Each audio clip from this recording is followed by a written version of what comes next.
ബിജെപിയെയും ആർഎസ്എസിനെയും അതിരൂക്ഷമായി വിമർശിച്ച വയനാട്ടിൽ രാഹുൽ ഗാന്ധിയുടെ ജനസമ്പർക്ക റോഡ് ഷോ. ബ്രിട്ടീഷുകാരിൽ നിന്നും സ്വാതന്ത്ര്യം നേടിയത് ആർഎസ്എസുകാരുടെ കീഴിലാകാനല്ലെന്ന് രാഹുൽ ഗാന്ധി വയനാട്ടിൽ പറഞ്ഞു. കേന്ദ്ര സംസ്ഥാന സർക്കാരുകൾ വയനാടിനെ അവഗണിക്കുകയാണെന്നും മണ്ഡലത്തിലെ പ്രശ്നങ്ങൾ പരിഹരിക്കാൻ ഒപ്പമുണ്ടാകുമെന്നും രാഹുൽ ഉറപ്പു നൽകി.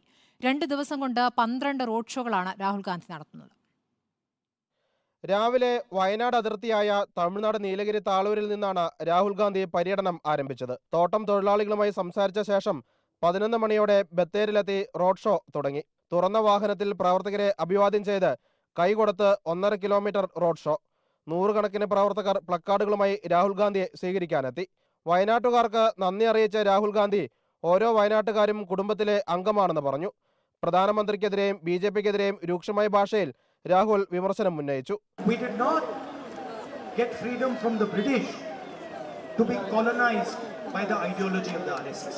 We want India to be ruled by all her people. Sonia Gandhi വയനാട്ടിലെത്തുമെന്ന സൂചനയും രാഹുൽ ഗാന്ധി നൽകി. Now I'm going to pressurize my mother to come here and stay with you for 1 week or 10 days. But she has slight problem with humidity. But I told her you're missing the most beautiful place on earth.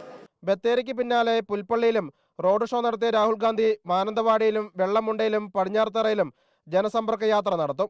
Mananthavady bishop Mar Jose പൊരുന്നേടവുമായി കൂടിക്കാഴ്ചയുമുണ്ട്. Kozhikode കടപ്പുറത്ത് വൈകുന്നേരം പൊതുസമ്മേളനത്തിലും പങ്കെടുക്കും. Reporter, Wayanad.